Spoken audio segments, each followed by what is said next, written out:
todos.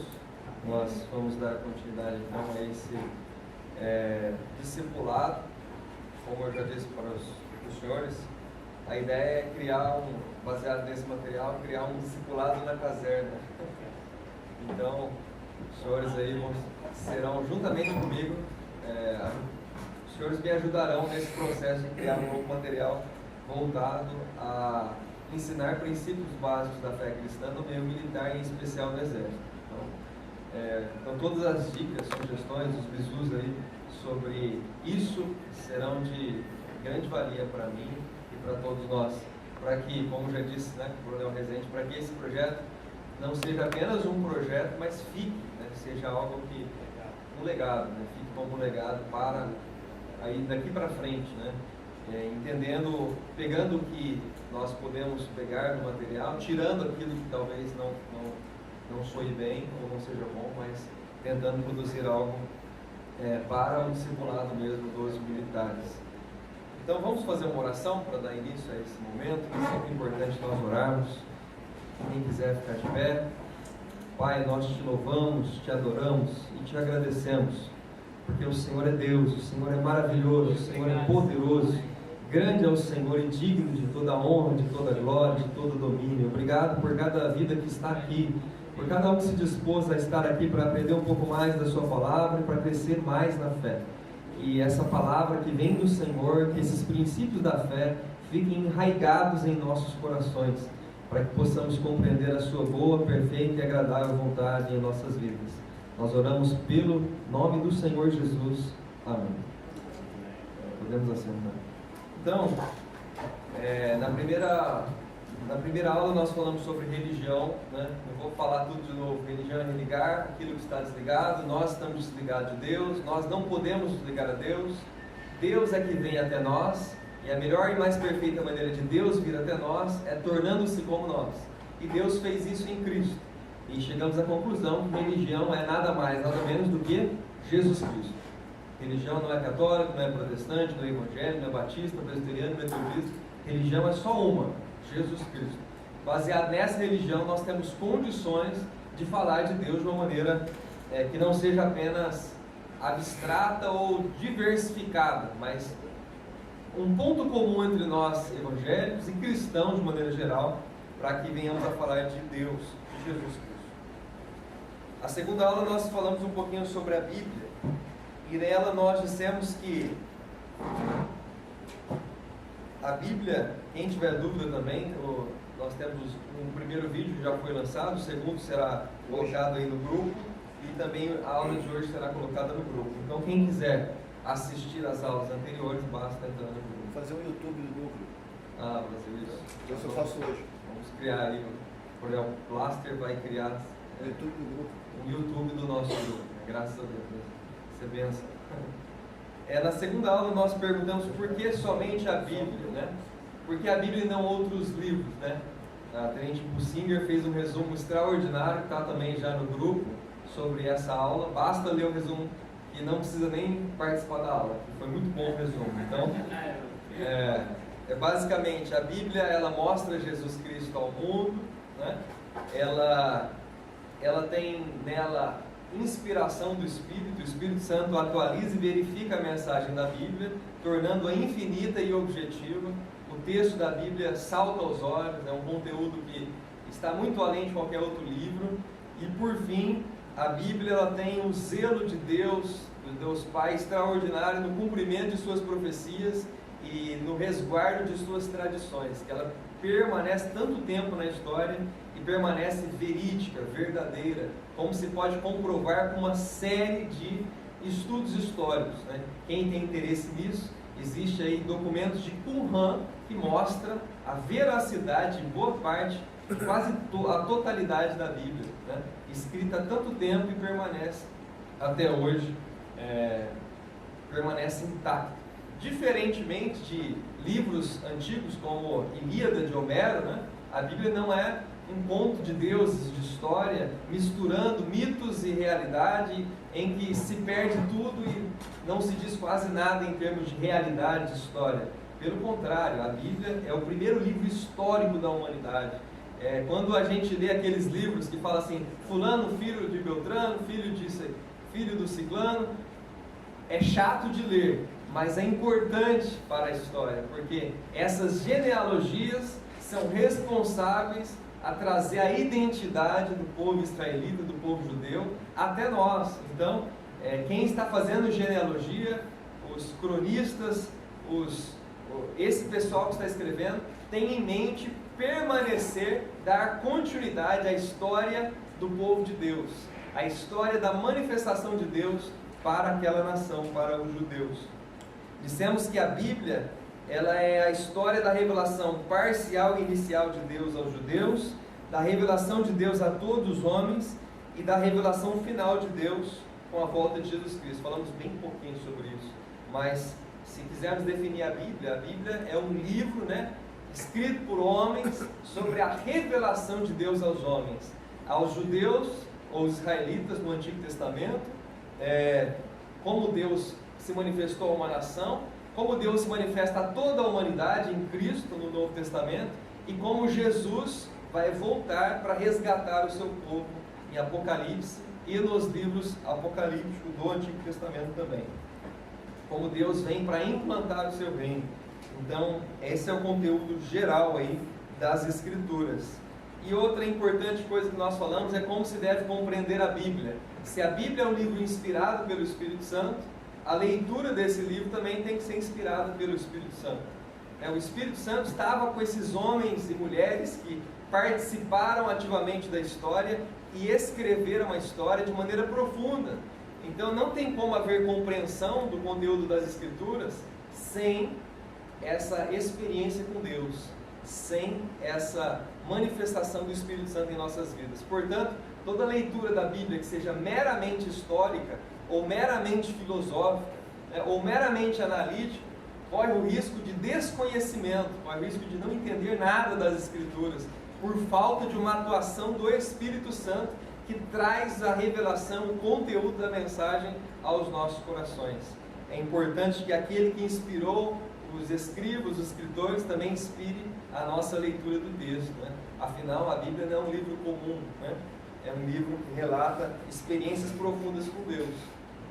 Para ilustrar isso, nós poderíamos pegar, coloca a história da sua experiência com Deus na boca de um ateu ou na boca de um historiador. Ele pode contar muito bem, mas ele não vai saber como foi de fato a experiência, porque a experiência foi sua, vivenciada pelos senhores. O mesmo se dá na Bíblia.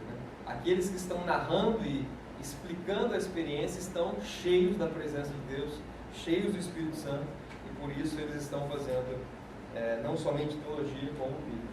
E dissemos por fim que uma das grandes dificuldades da compreensão da Bíblia é o espírito moderno e pós-moderno. Falamos um pouco sobre isso também, não temos tempo para falar muito, mas a modernidade se caracteriza pelo rompimento com a tradição, assim como a pós-modernidade, que rompe inclusive com o moderno. Então, na pós-modernidade, um dos lemas e valores mais importantes é o relativismo. Tudo é relativo. Então, se tudo é relativo, como é que nós podemos compreender um livro e uma fé que nos diz que algo seja verdadeiro em si mesmo, Deus, e que Deus não somente é verdadeiro em si mesmo, como Ele se revela e mostra a sua verdade ao mundo, Jesus Cristo. Como que nós podemos compreender num mundo ou num contexto relativista, em que tudo é relativo, não existe verdade absoluta? Nós demos aí uma palhinha filosófica dizendo que a frase "não existe verdade absoluta" é em si mesma contraditória, visto que se dissermos que não há verdade, estamos afirmando uma verdade. Então, é impossível partir do pressuposto que não existe verdade. Então, sempre, para não cair nessas artimanhas da modernidade, da pós-modernidade, nós precisamos colocar que a frase que não existe verdade, ou que tudo é relativo, se põe como uma espécie de verdade absoluta. E se acreditarmos nela, ela se tornará um dogma de fé contrário à nossa fé. Bom, então, tendo posto esse resumo, alguém gostaria de colocar alguma dúvida, alguma questão até aqui desse discipulado? Hoje a aula é um pouco mais complicada. Alguma dúvida até agora?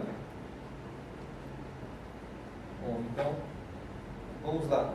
Hoje nós vamos falar sobre Deus, né? O texto base aí que nós vamos utilizar é João capítulo 10, versículo 30. Alguém pode ler?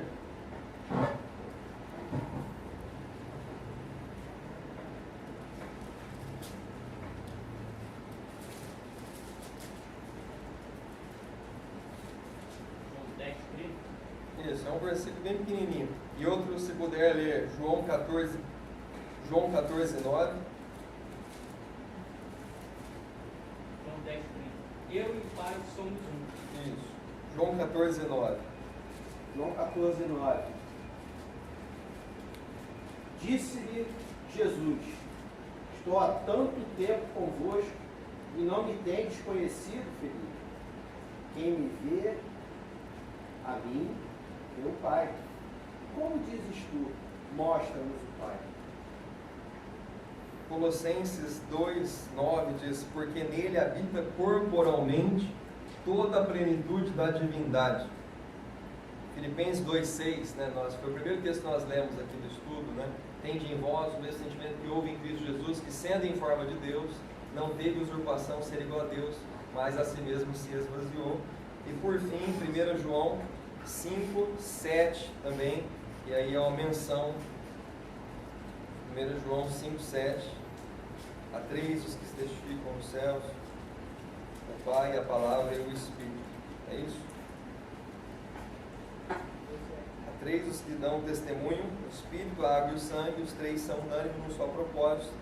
E em algumas versões aparece o Pai, a Palavra e o Espírito, né? Baseado em algumas versões antigas. Por causa disso, algumas versões não contêm esse versículo. Tá? De qualquer modo, quem é Deus na Bíblia? A primeira pergunta que nós vamos fazer, tratar hoje. Antes de falar da Bíblia, eu queria perguntar para os senhores: quem é Deus? Para os senhores, né? Então, quem quiser aí dar uma resposta, quem é Deus? Deus é o Criador Criador, e o Todo-Poderoso. Todo-Poderoso, né? Dois atributos de Deus: Criador e Todo-Poderoso, Onipotente. O que mais? Quem é Deus? Como é que se define Deus? Né? Grande eu sou. Grande eu sou. O Alfa e o Ômega, princípio e fim. Alfa e Ômega, princípio e fim. Alguém mais que quer falar assim? Pessoalmente, quem é Deus? Para você, quem é Deus? Para os senhores, para a senhora, quem é Deus? Pai, Pai. Guia. Guia. Consolador. Consolador. Tá, ok. Então todas essas afirmações encontram bases bíblicas, né, que nós fizemos. Seja porque já estamos, né, nós somos da igreja, somos cristãos, ou porque a nossa cultura ocidental também tem uma série de bagagens cristãs. Né? Bom, antes de chegar ao ponto, vamos pensar assim. Na primeira aula nós falamos que o ser humano não pode chegar até Deus. É Deus que vem a Ele, é Deus que se apresenta a Ele. E a melhor e mais perfeita forma de Deus se apresentar foi tornando-se como Ele em Cristo Jesus, correto? Então, para que nós conheçamos a Deus, isso está em João 14, né? Eu sou o caminho, a verdade e a vida, ninguém vai ao Pai, senão por mim. Então, para que nós cheguemos até o Pai, para que nós nos aproximemos de Deus, tenhamos algum conhecimento de Deus, é preciso que Ele tome a iniciativa primeiro de vir até nós e de se revelar, de mostrar quem Ele é. E Ele fez isso por meio de Jesus Cristo. Mas aí vem uma outra pergunta: como é que nós podemos conhecer a Jesus Cristo? Porque tem muitas pessoas que ouvem falar de Jesus e consideram Jesus como um profeta, ou consideram Jesus como de diversas outras maneiras. Como é que nós podemos conhecer Jesus Cristo? E nós já falamos, né, na aula anterior, que a Bíblia é o livro que fala de Jesus Cristo do começo ao fim. Mas para que nós compreendamos a plenitude do que é Jesus, de quem foi Jesus, muito embora Ele já esteja em carne, já tenha vindo em carne, ou seja, já seja possível, muito embora o ser humano já consiga ver Jesus, já conseguiu ver Jesus e saber como Ele se comporta, como Ele age, como Ele fala, como é possível dar conta da plenitude ou de quem é esse Senhor que se revelou a nós? Só existe uma maneira. Não é à toa que o apóstolo João fala que se fosse falar sobre ele, tudo que ele fez, não caberiam nos livros, né? De tantas coisas que ele fez. Mas como dar conta de quem é Jesus? E isso é muito pessoal. Existe uma maneira objetiva de conhecer a Deus, por meio do seu Filho. Existe uma maneira subjetiva de conhecer a Deus. Nós podemos conhecer subjetivamente a Deus. Como? Ele é o responsável pela fé. É isso mesmo, pela fé. Mas, segundo as Escrituras, Ele é o que promove a fé em nossos corações.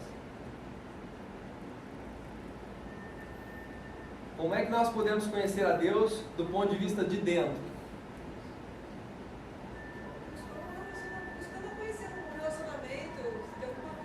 Com certeza, mas nós precisamos, da mesma forma como na primeira aula, nós não podemos chegar até Deus, Deus vem até nós. Na Bíblia, como é que Deus veio até nós, ou vem até nós, para que o conheçamos do ponto de vista de dentro, interno? Espírito Santo, fechou, é isso. Isso. Então, Jesus fala, né? Eu irei, vos levarei, mas vos deixarei um outro Consolador, o Espírito da verdade da vida, que o mundo não pode conhecer, mas ele habita em vós, né? Estará em vós. Então, quando Jesus partiu para o Pai, ele preparou os discípulos para receberem o Espírito Santo. Ele assoprou sobre eles e diz: recebam o Espírito Santo. E ainda falou: esperem em Jerusalém até que do alto seja derramado poder, né, sobre vós, e vocês sejam totalmente cheios do Espírito Santo. Por quê? Sendo que eles já tinham conhecido Jesus. Por que o Espírito Santo? Porque sem o Espírito Santo, tudo que eles viveram com Jesus se tornaria vão.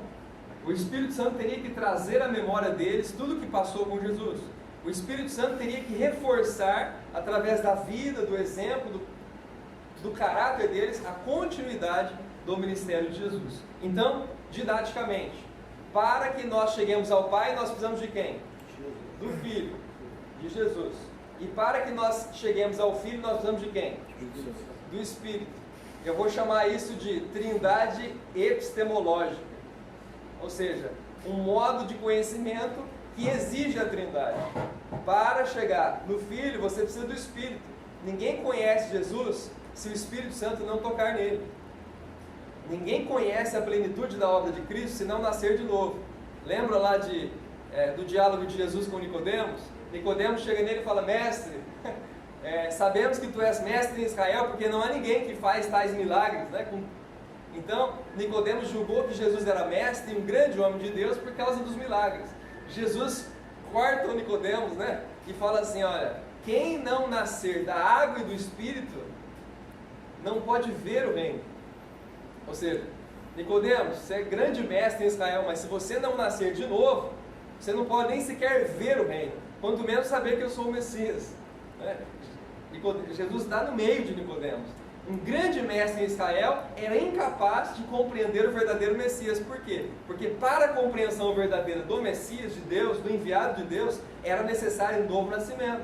Era necessário o Espírito Santo, a presença do Espírito Santo. Jesus fala: aquele que não nasce da água e do Espírito não pode entrar no reino de Deus. E não pode sequer ver. Depois os senhores dão uma lida aí, ele começa dizendo: não pode ver o reino de Deus. Então, muita gente, mesmo com tantos milagres, não contemplam o reino, as coisas de Deus, por falta de um novo nascimento, por falta do poder do Espírito Santo. O Espírito nos leva a Jesus, Jesus nos leva ao Pai, para que tenhamos uma compreensão perfeita e ampla de Deus, né, em sua essência. Portanto, Pai, Filho e Espírito Santo, aquilo que nós chamamos de trindade, né? Deus Pai, Deus Filho e Deus Espírito Santo, e os três são um. Não são três manifestações de uma só pessoa, são três pessoas distintas que formam um só Deus.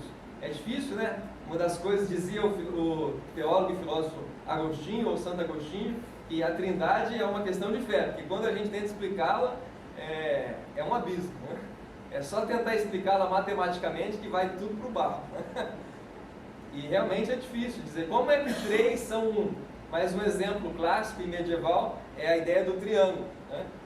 Pai, Filho e Espírito Santo. O triângulo, você tira uma parte do triângulo, ele deixa de ser triângulo. Deus, se nós não temos a figura do Pai, nós não temos qualquer concepção de onipotência, embora todos sejam onipotentes, mas o Pai é o símbolo maior da onipotência, assim como o Espírito é o símbolo maior da onipresença de Deus. E Jesus Cristo dá a revelação do amor e do sacrifício de Deus para a humanidade. Seria a onisciência também? Também onisciência, que é o Logos, é o Verbo. Ah, é interessante. Isso daí tem assim, o Espírito Santo está me incomodando nisso, né? Porque eu vejo que os atributos de Deus, eles são separados pelas pessoas. E a onipresença só poderia acontecer através do Espírito Santo. Só poderia, nós não podemos dizer que o Pai seja só onipotente, Com certeza. Não dá. Até Os porque três eles são são onipotentes, onipresente, exato, não dá para separar tanto. Mas é exatamente isso. Quem simboliza a onipotência de Deus é lógico que é o Pai. E quem simboliza a onipresença de Deus é lógico que é o Espírito. É o Espírito que permeia todas as coisas, que está presente em todo o tempo. E quem simboliza a onisciência é lógico que é Jesus, ele é a verdade, né? Os filósofos diziam que a divindade tem que ter um logos, ou seja, tem que ser uma razoabilidade, tem que ter uma maneira de compreensão. E Jesus é o logos. Não é à toa que João escreve literalmente, no princípio era o logos do grego. O logos estava com Deus e o logos era o próprio Deus. Então, o logos é o verbo, que a gente traduz como verbo, mas é a manifestação da verdade, né? A manifestação de Deus. Ou seja, é a verdade, é a razão, é a onisciência de Deus em carne, né? Não sei se a gente está indo muito longe aí, está tranquilo, mas assim, Pai, Filho e Espírito, né? Didaticamente é o triângulo. Se quiser ser mais didático ainda, mas corre um risco gigantesco para explicar para uma criança, é a figura do ovo, né? O ovo é a casca, a clara e a gema, mas eu prefiro não mexer com esse simbolismo, porque não cabe bem isso em Deus, né? Cabe melhor o triângulo que é uma figura geométrica. Fala da água também, né? Da água também, né? Substância. Então dá para H2O para simbolizar. Mas isso são símbolos. Símbolo não diz exatamente quem é Deus, mas remete a uma realidade que nós não conseguimos compreender, que no caso Deus e a Trindade. Bom, é importante nós termos em mente que quando a Bíblia fala sobre Deus, e eu já falamos sobre isso, ela usa a expressão Yahvé, né? YHWH, né? Que é um tetragrama para os judeus. Esse tetragrama era impronunciável no Antigo Testamento, ele só ficava lá no templo, os judeus olhavam para o tetragrama e nas escrituras. Então quando eles chamavam Deus, eles se referiam a Adonai, que é o Senhor. Dificilmente eles falavam de Yahvé, porque Yahvé era o nome de Deus e eles, baseado nos mandamentos, tinham medo de usar o nome de Deus em vão. Então por isso eles não chamavam a Deus de Yahvé, como era o seu nome. Embora não seja errado, chamar a Deus, mas eles tinham medo de usar o nome de Deus em vão, por questão cultural mesmo. Mas o que significa o nome Yahvé? Yahvé é a expressão da experiência de Deus com Moisés, né? Quem eu digo para o povo de Israel que é o Senhor? Diga que eu sou. A melhor tradução possível do nome de Deus é eu sou. E esse nome não tem, né, esse nome só tem o sujeito e o verbo, não tem predicados, porque quando se predica sobre Deus, diminua, necessariamente faz de Deus virar alguma coisa que Ele não é em si mesmo. Deus é o Salvador, mas Deus é mais do que isso. Deus é a cura, mas Deus é mais do que cura. Deus é o Senhor dos Exércitos, mas Deus é mais do que Senhor dos Exércitos. Então tudo que se predica sobre o nome Yahvé corre o risco de diminuir o nome de Deus. Por isso que somente uma pessoa na história da humanidade tomou sobre si o nome de Deus. E essa pessoa é Jesus Cristo. Está lá em Filipenses 2,6, primeira vez que a gente leu aqui no discipulado, né? Que Deus o exaltou sobremaneira e lhe deu o nome que é sobre todo nome, para que ao nome do Senhor se dobre todo o joelho na terra, nos céus e debaixo da terra. E toda língua confesse que Jesus Cristo é o Senhor. Né? Jesus Cristo é Yahvé, Jesus Cristo é Adonai. Então, somente Ele pôde assumir para si o nome de Deus, que é impronunciável. Bom, dito isso, por isso que para conhecer o Pai é necessário conhecer o Filho, o nome de Jesus, Filho de Deus. E por isso que quando nós queremos ter acesso ao Pai, nós vamos em nome do Filho. Porque se nós chegarmos, Deus, em nome do capelão Emílio, eu estou aqui, vai pro barro. Ou Deus, em nome do fulano de tal, pode ser um general, eu estou aqui, vai pro barro, né? Porque ninguém é digno o suficiente de nos dar o nome ou a autoridade para estarmos na presença de Deus. Mas se nós chegarmos, Deus, Pai, em nome do Teu Filho, Jesus Cristo, eu estou aqui, então nós estamos no lugar certo, porque Jesus é exatamente aquele que veio para nos levar até o Pai, aquele que perdoa os nossos pecados, aquele que nos sara, aquele que nos cura. Então, por isso, há só um nome pelo qual nós devemos orar, que é em nome do Senhor Jesus Cristo. O nome de Jesus é poderoso e tem a autoridade de Deus. Nós militares entendemos bem isso. Uma coisa é em nome de um general visitar uma OM, né? Nós somos muito bem recebidos quando vamos em nome de um general, porque somos recebidos bem, olha, está em nome do general. Agora, quando estamos em nome de Jesus, isso está acima, né? Olha, estou aqui em nome de Jesus. Olha como que é precioso isso. Nós estamos em nome na pessoa e na autoridade do Senhor Jesus. É por isso que os discípulos, em nome do Senhor Jesus, expulsavam demônios, em nome de Jesus curavam enfermos, porque o nome de Jesus traz consigo a autoridade daquele que enviou. Não é à toa que Jesus fala, toda a autoridade me foi dada no céu e da terra, portanto vão em meu nome. Percebe? O nome de Jesus, ele tem a autoridade de Deus, a autoridade de Jesus e a autoridade do Pai. E também, quando Jesus fala sobre isso, ele fala, eis que estarei convosco todos os dias, até a consumação do século. Ou seja, a presença do Espírito Santo está também junto. É sempre o Pai, o Filho e o Espírito. Bom, alguém tem alguma questão? Eu sei que são muitas a respeito da Trindade, mas a respeito da aula até agora, alguém tem alguma questão? Como eu estou estudando agora o Antigo Testamento de novo, assim, eu vejo que muitas vezes, quando as pessoas iam falar sobre Deus com Davi, com Moisés, com Josué, eles falavam que o teu Deus, eles nunca assim, se identificavam como que Deus fosse deles também, que eles pertencessem a Deus, né? A mesma coisa aconteceu com aqueles judeus que tentaram expulsar demônio no nome de Jesus, a quem Paulo prega, né? E não a quem eu conheço. Faltou aí, eu acho que intimidade, relacionamento. Né? Com certeza. Exato, não basta só conhecer o nome de Jesus, é preciso estar investido da autoridade de Deus, do poder do Espírito Santo, para fazer o bom uso do nome de Jesus. Exatamente, esse exemplo é excelente para explicar isso. Como que não basta dizer Senhor, Senhor. Jesus já disse, né? Não basta dizer Senhor, Senhor, para que entremos no reino dos céus. Né? Preciso participar, estar com Deus. Né?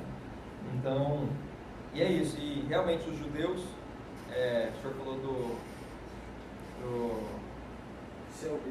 seu Deus, isso. Eles estão numa cultura politeísta, então é natural que a cultura não reconheça Deus como Senhor do universo, mas um Deus. Então para eles era sempre um Deus. Então quando Israel tinha um feito extraordinário, eles falavam, o Deus de Israel salvou, como se Deus fosse somente daquela nação.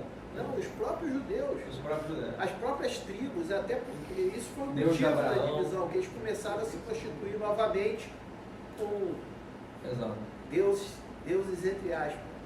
Não, exatamente. É uma cultura politeísta que eles têm muita dificuldade de se desvincular. Né?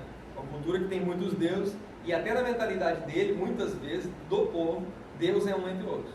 Até na mentalidade deles. Não é comum ver isso nos Salmos, né? Como que eles expressam Deus como um ser entre outros. Só os profetas que eles vão chegar a essa conclusão de que Deus é o Senhor absoluto e não há outros deuses. Né? Eles vão marcar firme aí que Javé, não é um Deus, não é o Senhor dos exércitos, não é o Senhor das montanhas, mas é o Senhor absoluto do mundo todo. Né?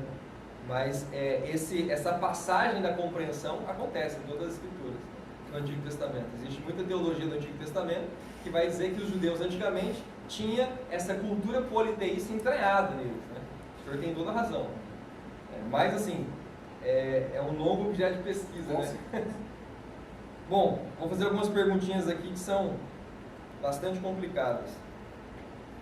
Paradoxo da pedra. O senhor já ouviu falar do paradoxo da pedra? Vou perguntar para os senhores. Deus pode criar uma pedra tão pesada que nem ele consiga levantar? Não. Por quê? Porque ele é Deus.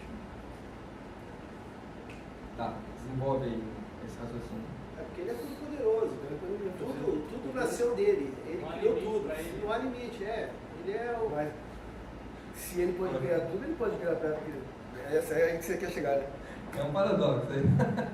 Se ele Mas pode aí entra criar- num Não, espiral que. ele falou, exatamente. Eu entendi o que ele disse. Exato, não, é exatamente aí que está o problema. Pode criar tudo, ele pode criar pedra que até ele não consiga.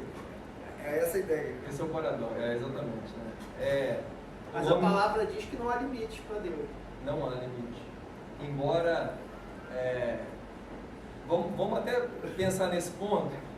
Se nós dissemos, né? Por que isso é um paradoxo? Nós dissemos que Deus não pode criar uma pedra que nem ele possa levantar, então aí já tem um limite.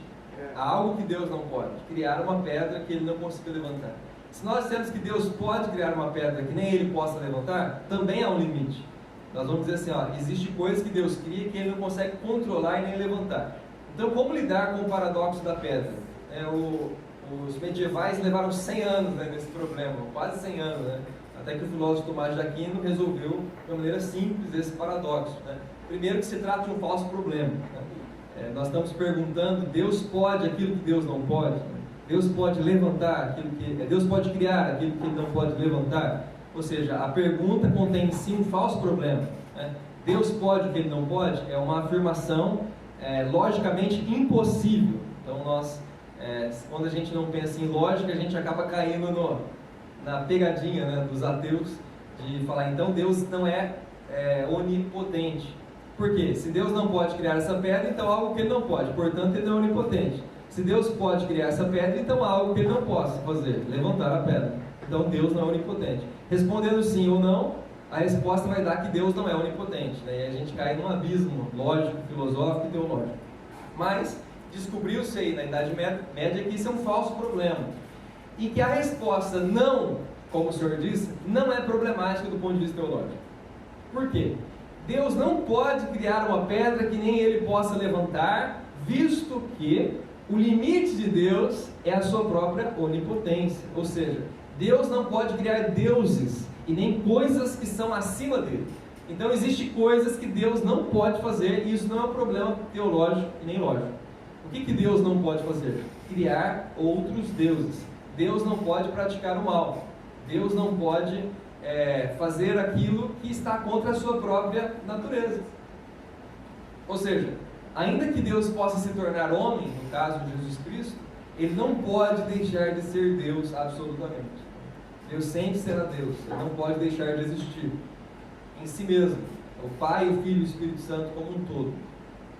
Dá para entender? Então, por que é um falso problema? Voltando. Porque perguntar, né? Se eu pergunto, você pode fazer aquilo que você não pode fazer?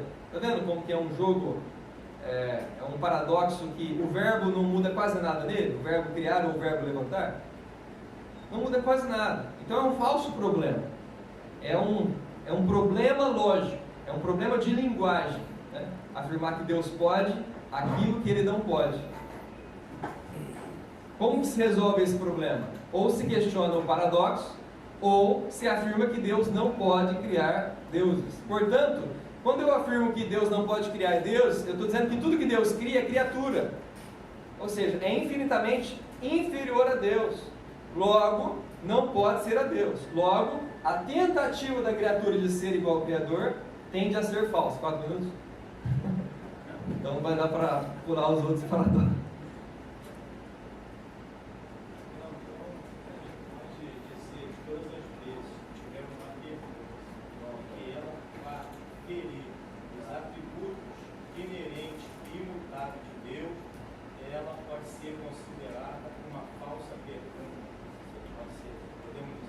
Se ela for logicamente impossível, como essa pergunta.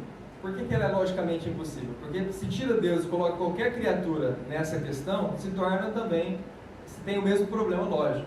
Entende? Vamos lá. O capelão Emílio pode criar aquilo que ele não pode levantar? Leva ao mesmo falso problema, né? Porque se ele pode criar algo, ele não pode levantar. Se ele não... Dá para entender? A pergunta conduz ao abismo, nesse caso. Então, esse paradoxo é em si mesmo um falso problema. Isso a gente aprende quando a gente vai fazer um estudo mais aprofundado em lógica. Agora, o que eu estou querendo dizer é que a resposta não é problemática. A resposta que foi dada pelo Coronel Rezende não é errada. Por que não é errada? Porque nós temos que definir algumas coisas que não dependem e que não estão na onipotência de Deus. Por exemplo, onipotência não é possibilidade de fazer qualquer coisa. Onipotência é ter o poder sobre todas as coisas. Então quer dizer que para Deus não é possível criar alguém que seja superior a Ele? Exato, não é possível, porque Ele é o Deus. O limite do seu poder é Ele mesmo, entende? Se Ele é o limite do seu poder e da perfeição, Ele não pode criar alguém mais perfeito do que Ele. Glórias a Deus por isso, né? Nós nunca vamos ter isso, né? Então, é isso que eu estou querendo afirmar. Embora esse paradoxo tente questionar a onipotência de Deus, ele não questiona teologicamente, porque a resposta não até esse paradoxo é correta, entende? Ele é um falso problema, mas se um ateu insistir nesse falso problema, nós podemos insistir em dizer não. Porque dizendo não, não há nada de errado. Agora, rapidamente aí, deu aí? Existe um problema também que é um paradoxo, era nessa questão que eu queria chegar, mas isso vai na próxima aula também. Então, existe um paradoxo seríssimo que nós estamos o tempo todo fazendo sem perceber que é um paradoxo. É o paradoxo do tempo. Eu vou fazer esse paradoxo na forma de uma pergunta muito simples, que os senhores vão me responder objetivamente, mas não vão pensar que é um paradoxo. Deus conhece o futuro? Sim. Sim. Óbvio que sim. Mas eu pergunto para os senhores, o que é o futuro? O futuro é aquilo que só Deus sabe que... Boa resposta. Não caiu, né? Ele é que é onisciente, só ele que é. Exato. Mas se é aquilo que só Deus sabe, será que a gente consegue entender o conceito? Consequência do futuro presente. Não, exato, a resposta do senhor é perfeita, só que assim, será que nós entendemos o significado de futuro? E a rigor, futuro é aquilo que não é, aquilo que não existe. Na verdade é a nossa visão limitada no Cronos, Exato. que não consegue enxergar através do Kairos, a não ser que o Espírito Santo nos revele como revelou os profetas. Exato. E assim, nós constantemente estamos falando, Deus conhece o futuro, só que a hora que a gente explica isso, abismo, barro. Né? Porque nós não sabemos sequer o que é futuro, nós não conseguimos compreender esse conceito chamado futuro, né? Porque quando nós tentamos falar sobre futuro, já dá tudo errado. Futuro é aquilo que não é. Se é aquilo que não é, que ainda não é, como é que nós podemos falar sobre ele? Não é nada por enquanto. Nós podemos falar em forma de esperança, correto? É assim que os judeus falam. O judeu fala em futuro como esperança do cumprimento da promessa. Então como que o judeu concebe o futuro? Ele pensa assim, Deus deu a promessa, portanto eu vou esperar a promessa. E isso é fé. Aqui fica dando umas revelações, assim, por exemplo, tem uma coisa no futuro que a gente pode ter certeza, que já foi concluída. Quando Jesus morreu na cruz por nós, Ele perdoou os nossos passado, né, e garantiu o nosso futuro. Com certeza. Não é isso? Exato. Por fé. É a certeza daquilo que ainda não vemos. Exato. Né? Então, a gente vai, o verdadeiro seguidor de Cristo, ele tem que ir além dos judeus que esperavam, porque a gente já vive a promessa concluída, a obra concreta, né? Não, exatamente. Mas também é esperança, no sentido que nós esperamos a vida eterna. Isso, exatamente. De um certo modo, a vida eterna, nós vamos falar sobre isso na última aula. De um certo modo, a vida eterna já está aqui, porque Deus está aqui. Mas ainda há algo por vir, que é a volta de Jesus. Esse algo que está por vir, nós esperamos. Isso. O apóstolo Paulo fala, não podemos esperar o que vemos, mas esperamos o que não vemos. Então, e essa esperança depende de Deus, da presença de Deus. Eu acho que não vai dar. É mais por causa do estudo, vai. Vamos deixar para a próxima, já deu o horário. Semana que vem a gente continua nesse paradoxo do futuro e terminamos então aí a aula sobre Cronos. É o homem Cronos. Excelente, excelente. Vamos